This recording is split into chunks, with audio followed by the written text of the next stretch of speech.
Movie की शुरुआत पहाड़ों से होती है। हम एक कपल पैकी और डैन को देखते हैं जो पहाड़ पर चढ़ रहे होते हैं। इनकी अभी अभी शादी हुई थी। दोनों अपनी जिंदगी में बहुत खुश थे। इनको पहाड़ों पर चढ़ने का बहुत शौक था। ये कह ले कि इनमें एक जुनून था और यही जुनून इन्हें खतरनाक इलाकों में ले जाता है। यहाँ इनके साथ बैकी की दोस्त भी थी जिसको हमेशा ही खतरों से खेलने का बहुत शौक था। तीनों अपने लिए हर बार नया खतरा ढूंढते थे। अब पहाड़ पर चढ़ते हुए डैन का हाथ एक परिंदे के घोंसले में चला जाता है। वो परिंदा जब इसके डर से उड़ता है तो डैन का बैलेंस खराब हो जाता है और वो रस्सी से लटक गया था और चाह कर भी अब वो ऊपर नहीं आ सकता था। यहाँ बैकी और उसकी दोस्त दोनों मिलकर उसे बचाने की पूरी कोशिश करती हैं, पर वो उसको नहीं बचा पाती और आखिरकार वो नीचे गिरकर मर जाता है। जिसके बाद हमें 1 साल बाद का सीन दिखाया जाता है। बैकी अभी भी अपने हस्बैंड की मौत के गम में थी और बैकी ने अभी तक डैन की अस्थियों यानी कि उसकी जली हुई हड्डियों को अभी तक रखा हुआ था और साथ ही साथ अब वो शराबी भी बन गई थी, जिस वजह से उसकी जिंदगी अब पूरी तरीके से खराब हो रही होती है। बैकी के डैड उसकी ऐसी हालत देखकर बहुत परेशान होते हैं, इसलिए बहुत टाइम के बाद वो उसकी सबसे अच्छी दोस्त को बुलाते हैं जिसका नाम हंटर था, जो इसके और इसके हस्बैंड के साथ पहाड़ों पर चढ़ाई किया करती थी। अपने हस्बैंड की मौत के बाद वो अपनी दोस्त से 1 साल बाद मिली थी। अब उसकी दोस्त हंटर कहती है कि चलो ना हम दोबारा से कहीं पर चढ़ाई करते हैं, हमारा तो ये शौक था ना, तुम मेरे साथ चलो, तुम्हें अच्छा लगेगा। वो उसे मोबाइल में एक पुराना टावर दिखाती है जो 2000 फीट लंबा था। ये टावर सहरा में था।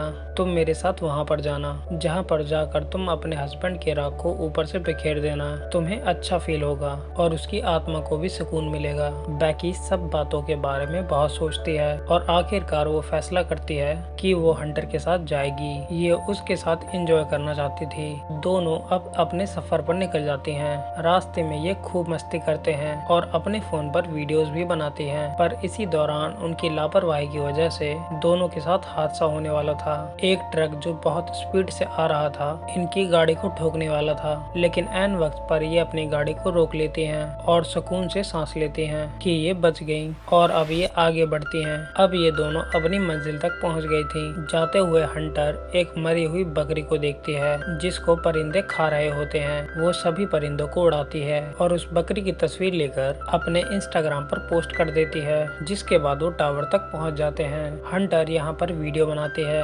ये सब कुछ रिकॉर्ड कर रही थी। पहले तो इन्हें टावर की ऊंचाई देखकर बहुत डर लगता है। बैकी की हालत देखकर ऐसा लग रहा था कि वो बहुत डरी हुई है। हंटर कहती है, ओ कम ऑन यार, डरने की क्या जरूरत है, हम कर लेंगे। वो अपने आप को रस्सी से बांधती है और बैकी को भी। ये ऊपर चढ़ना शुरू करती हैं, पर बैकी चढ़ते हुए सब महसूस कर रही होती है, पुराने जंग लगे टावर की सीढ़ियों को और उसकी सीढ़ी की आवाज को जब ये ऊपर चढ़ रहे होते हैं। बैकी को डर तो लग रहा था, पर वो ऊपर चढ़ती रहती है। काफी ज्यादा ऊपर चढ़ने पर हंटर उसे बताती है कि हम आधे टावर तक चढ़ चुके हैं, यानी कि उन्होंने 1000 फीट को पूरा कर लिया था। वो इतनी ऊंचाई पर चढ़ गई थी जितनी आईफिल टावर की ऊंचाई हो। यहाँ पर हवा भी बहुत तेज चल रही होती है क्योंकि ये बहुत ज्यादा ऊंचाई पर थे। इन्होंने एक सीढ़ी को भी पकड़ लिया था। हंटर कहती है कि बस थोड़ा सा दूर, हम लोग जल्द ही अपनी मंजिल तक पहुँच जाएंगे। पर बैकी जब नीचे देखती है कि वो इतने ऊपर आ गए हैं, अब उसको डर लगने लगा था। इस बात पर हंटर सीढ़ी हिलाकर उसके साथ मजाक भी करती है, जिससे वो बहुत डर जाती है। मगर अब आहिस्ता आहिस्ता ये दोनों इतने ऊंचे टावर पर चढ़ जाते हैं, लेकिन इसी दौरान इस टावर की सीढ़ी का एक पेच निकल जाता है जो इन्हें नहीं पता चलता। ये तो अपनी खुशी मनाने में लगी हुई थी। हंटर अपना ड्रोन कैमरा निकालती है और सब कुछ रिकॉर्ड करती है। बैकी भी अपने दोस्त के साथ बहुत खुश थी, पर हंटर यहाँ पर नहीं रुकती और वो टावर से लटकने लगती है और बैकी से कहती है कि मेरी फोटो खींचो, और साथ ही साथ वो बैकी को भी ऐसा करने का कहती है। उसे डर तो लग रहा था, पर अपने डर पे काबू पाते हुए वो हंटर की बात मान लेती है और लटक जाती है और लटक कर वो भी फोटो खींचती है, जिसके बाद हंटर उसे गले लगा लेती है। यहाँ पर बैकी अपने हस्बैंड के राख को हवा में उड़ा देती है। अब बैकी को कुछ सुकून मिला था और अब दोनों उसके बारे में याद करने लगती हैं। जब सब कुछ खत्म हो गया था तब ये वापस जाने का फैसला करती हैं। ये अपना सारा सामान पैक करती हैं। बैकी जैसे ही अपना बैग लेकर नीचे उतरती है, पुराने टावर की जंग लगी सीढ़ी टूट गई थी। बैकी लटक जाती है, पर हंटर ने किसी न किसी तरह उसे ऊपर खींच लिया था। पर बैकी का बैग डायरेक्ट नीचे लगे टावर के एंटीना पर लटक जाता है, जिसमें इनका ड्रोन कैमरा और खाने पीने का सामान था। वो अब इनकी पहुंच से दूर हो चुका था। बैकी घबराने लगती है। दोनों अपना फोन भी चेक करती हैं, पर यहाँ ऊंचाई पर फोन में सिग्नल ही नहीं थे। तभी इनको टावर में से एक फ्लेयर गन और एक दूरबीन मिलती है। हंटर कहती है कि अभी हमें इसका कोई फायदा नहीं है, अगर हम इस वक्त गन को चलाएंगे भी तो क्या फायदा होगा। बैकी थोड़ा घबरा जाती है जब वो देखती है कि उसकी टांग पर जख्म हो गया था। हंटर उसको पट्टी बांधती है। अब ये दोनों करती भी तो क्या करती। उधर बैठे हुए ये लोग अपनी वीडियो को खत्म करते हैं। कुछ घंटों बाद हंटर अपनी दूरबीन से देखती है, उधर थोड़ी ही दूर एक गाड़ी खड़ी है, लेकिन ये लोग उसे अपनी मदद के लिए नहीं बुला सकती थी। तभी हंटर अपना फोन चेक करती है। जो पोस्ट इसने मरी हुई बकरी की कुछ देर पहले की थी, उस पर लोगों के लाइक्स और कमेंट थे। मतलब उस वक्त जमीन पर सिग्नल्स थे। हंटर अब मदद के लिए एक मैसेज लिखती है और अपनी आईडी पर पोस्ट कर देती है और अपने फोन को रस्सी से बांधकर थोड़ा नीचे करती है ताकि सिग्नल्स आ सके और इनकी पोस्ट देखकर इनके फॉलोअर्स इनकी मदद के लिए आए। अभी भी फोन के अंदर सिग्नल्स नहीं थे और इनका मैसेज भी अभी तक पोस्ट नहीं हुआ था। तभी हंटर खुद लटक कर फोन को नीचे करने की कोशिश करती है, लेकिन उनका मैसेज अभी भी पोस्ट नहीं होता। पर हंटर अब सोचती है कि वो अपने फोन को नीचे फेंक देगी और फिर वो अपने फोन को पहले जुराब में डालती है और अपने जूते में, ताकि इनका फोन जमीन पर गिरने से टूटे ना। और फिर ये अपने फोन को नीचे फेंक देती हैं, जिससे जमीन पर सिग्नल्स आएंगे और इनका मैसेज पोस्ट हो जाएगा। जब ये दूरबीन से नीचे देखती हैं तो इन्हें एक आदमी और उसका डॉग नजर आता है, जो अपने फोन पर किसी से बात कर रहा था। इसीलिए बैकी यहाँ पर जल्दी से अपना जूता फेंक देती है ताकि वो आदमी कुछ नोटिस करे, मगर वो कुछ नहीं करता और चला जाता है। लेकिन बैकी यहाँ पर गन चलाने लगती है। हंटर उसको रोक देती है और कहती है सूरज डूबने का इंतजार तो करो, हमें कोई न कोई तो बचाने जरूर आएगा। अब रात हो गई थी और बैकी अपने टाइम को गुजारने के लिए फोन में वीडियो देखने लगती है, जिसमें वो अजीब बात नोटिस करती है कि हंटर उसको और उसके हस्बैंड को अजीब नजरों से देख रही होती है। लेकिन तभी हंटर उसे फ्लेयर गन चलाने का बोलती है और साथ ही वो अपने फोन की लाइट जलाकर इधर उधर करने लगती है। तभी उन्हें दो आदमी देख लेते हैं, पर वो उनकी मदद नहीं करते क्योंकि ना ही वो उन्हें साफ नजर आ रहे थे। जाहिर सी बात है क्योंकि वो इतनी ऊंचाई पर जो थी, उल्टा वो आदमी उनकी गाड़ी चुराकर भाग जाते हैं। अब यहाँ पर रात को वो लोग सोने की कोशिश करती हैं।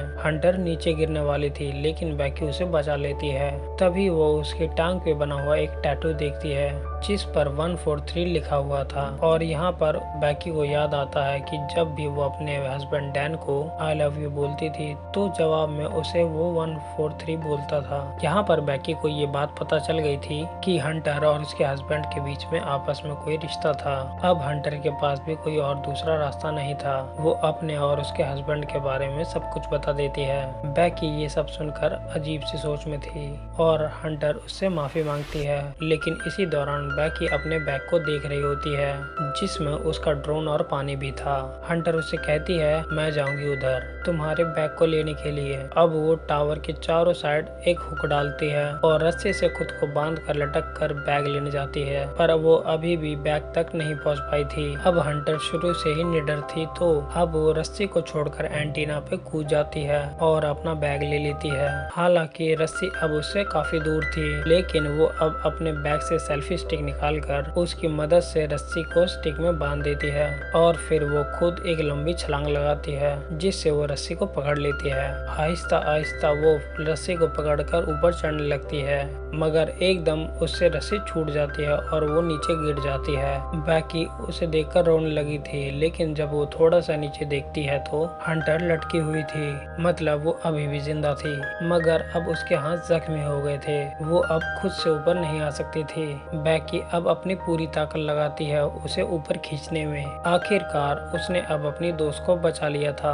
वो बैग से पानी निकालकर पीती है, जिसके बाद वो लोग एक नोट लिखती हैं और ड्रोन पर बांधकर उड़ा देती हैं। बदकिस्मती से जब वो थोड़ा सा आगे जाता है तो उसकी बैटरी खत्म हो गई थी, जिस वजह से इन्हें उसे वापस बुलाना पड़ता है। अब रात हो गई थी। बैकी रात को देखती है कि उसकी दोस्त हंटर नीचे गिरकर मर चुकी है और उसकी लाश को परिंदे नोच नोच कर खा रहे होते हैं, पर जैसे ही वो जागती है तो उसे पता चलता है कि ये तो उसका एक सपना था। टावर के ऊपर जलती हुई लाइट को देखती है, तभी इसको आइडिया आता है कि वो ऊपर जाकर ड्रोन की बैटरी को चार्ज करेगी और फिर ये लोग ऐसा ही करती हैं। बैकी ऊपर जाकर ड्रोन को चार्ज करती है और उस वक्त तक लटकी रहती है जब तक ड्रोन चार्ज ना हो जाए, जिसके बाद ये नीचे आती है और एक पेपर पर नोट लिखती है और उसको ड्रोन पर लगाकर उड़ा देती हैं। ये अपने ड्रोन को एक घर की तरफ भेजती हैं। इससे पहले ड्रोन घर तक पहुंच पाता गाड़ी से टकराकर टूट जाता है। ये यहाँ पर एक दिन इसी उम्मीद में गुजार देती हैं कोई इनकी मदद के लिए आएगा। बैकी की हालत अब बहुत ज्यादा खराब हो चुकी थी, अब वो एक दिन भी यहाँ पर नहीं गुजार सकती थी। तभी वो हंटर से उसका जूता मांगती है ताकि वो अपने फोन को नीचे फेंक सके, क्योंकि अब उसके पास और कोई दूसरा रास्ता नहीं था। पर हंटर उसे मना कर देती है। यहाँ पर हमें पता चलता है कि हंटर तो उसके साथ थी ही नहीं, वो तो तभी नीचे गिरकर मर गई थी जब वो बैग लेने के लिए गई थी। और बैकी का तो सिर्फ एक ख्याल था ताकि वो खुद को अकेला महसूस ना करे। जब वो नीचे देखती है तो परिंदे उसकी दोस्त की लाश खा रहे होते हैं। बैकी अब बहुत ज्यादा रोती है। अब वो अपने डैड के लिए एक मैसेज रिकॉर्ड करती है, एक आखिरी मैसेज। उसको भी अब ये उम्मीद नहीं थी कि वो बच पाएगी। अब सुबह हो जाती है। एक दिन और गुजर गया था। तब एक परिंदा उसकी टांग से निकलते हुए खून को देखकर उसे खाने आ जाता है। बैकी उस परिंदे की गर्दन तोड़कर उसे कच्चा खा जाती है, जिससे हमें पता चलता है कि वो भूख की वजह से तड़प रही होती है। उसे खाने के बाद उसे एनर्जी और ताकत मिलती है। दूसरी तरफ इसके डैड उसकी बेटी के लिए काफी ज्यादा परेशान थे। वो इसके बारे में पता करना चाहते थे कि आखिरकार उनकी बेटी है कहाँ पर। उधर बैकी अब हिम्मत कर नीचे उतरती है, उस जगह पर जहाँ पर एंटीना पर उसकी दोस्त की लाश लटकी हुई थी। उसके जूते में अपना फोन डालकर और वो जूता अपनी दोस्त के पेट में बांधकर उसे नीचे फेंक देती है ताकि उसका फोन ना टूटे और उसके डैड को मैसेज मिल जाए। जिसके बाद हम कुछ घंटों बाद देखते हैं अब बैकी के डैड उस टावर के पास पहुंच गए थे, मगर जैसे ही वो वहां पर पड़ी हुई लाश को देखते हैं जो हंटर की थी, जिसको पुलिस वाले लेकर जा रहे होते हैं, वो समझते हैं कि शायद उनकी बेटी मर गई। लेकिन बैकी उनको आवाज देती है और जब वो अपनी बेटी को देखते हैं तो उन्हें बहुत सुकून मिलता है। वो अपने डैड के गले लग जाती है। आखिरकार बैकी की कोशिशों और उसकी उम्मीद की वजह से वो जिंदा बच पाई थी। और इसी के साथ ये मूवी यहीं पर खत्म हो जाती है। तो गाइज वीडियो को लाइक करें, चैनल को सब्सक्राइब करें और वीडियो को शेयर जरूर करें। Thank you for watching this video.